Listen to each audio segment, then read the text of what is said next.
Unit 11. B. The Picasso of Brazil. A. In 2018, a major new exhibition opened at New York's Museum of Modern Art, MoMA. The show brought together more than 100 works by a single Brazilian artist, Tarsila do Amaral. Although widely celebrated in her native country, the artist was relatively unknown outside Brazil. So who was Tarsila? B. Born in 1886 in a small town near São Paulo, Tarsila do Amaral is considered the mother of modern art in Brazil. She first developed a love for art after her parents sent her to study in Spain. She returned to Europe a few years later and settled in Paris. Several artists there, including Picasso, were beginning to experiment with new forms, less realistic and more abstract. The new approaches continued to influence Tarsila after she returned to Brazil. C. Approaches to art in Brazil at that time were relatively conservative.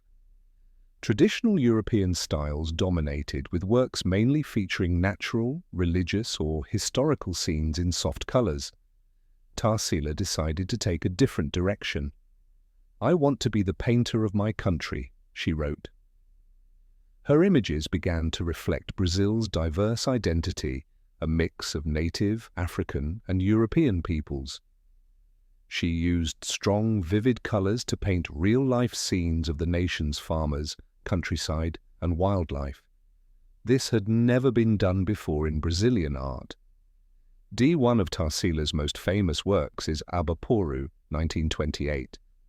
The title combines two words from Tupi-Guarani languages meaning man who eats people.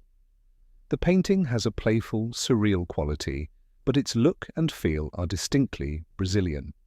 The work and its title later inspired a Brazilian art movement called anthropophagia, or cannibalism. 3.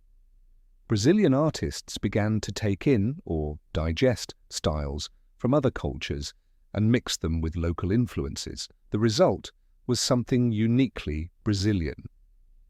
Tarsila do Amaral died in São Paulo in 1973, age 86, after a career spanning 6 decades, but her artwork and legacy live on in her native Brazil. For Brazilians, her recognition is kind of off the charts, says James Rondo, director of the Art Institute of Chicago. She is the Picasso of Brazil. Now, with the MoMA exhibition and other international shows, Tarsila's art is being appreciated by a new audience of admirers around the world. At first, they seemed like ordinary photographs, a couple holding hands, a child standing by a dirty window, a man daydreaming in a park. The images were hidden in boxes for years, unseen except by the woman who took them, Vivian Maier. But when a collector bought some of the boxes at auction, he soon realized their contents were remarkable. Maier's street scenes might seem ordinary, but they were actually very special. Vivian Maier was born in New York City in 1926, the daughter of French and Austrian immigrants. For most of her early life, she moved between New York and Europe.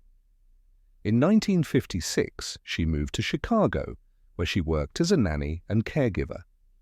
In her free time, she walked the city streets, taking pictures and developing her photography skills. It was a hobby she would continue for the rest of her life. Maier's black and white images mostly portray urban life, street scenes, and regular people.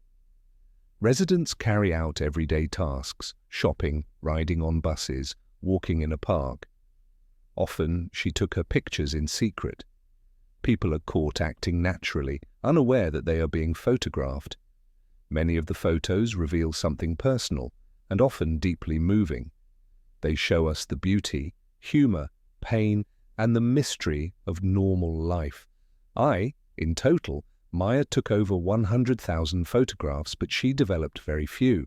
Instead, she kept most of the negatives, 5 and a few prints in boxes in a rented storage space in Chicago. Toward the end of her life, she was unable to pay rent to the storage company, so the boxes with her work inside were sold at auction. In 2007, John Maloof purchased the contents of one of the storage lockers. Realizing the quality of the images, he added a selection of Maya's photographs to an image-sharing website. Thousands of people worldwide viewed the photos and many went viral. Maya's photos began to appear in books and exhibitions. In 2015, a movie about her life, Finding Vivian Maya, was nominated for an Academy Award.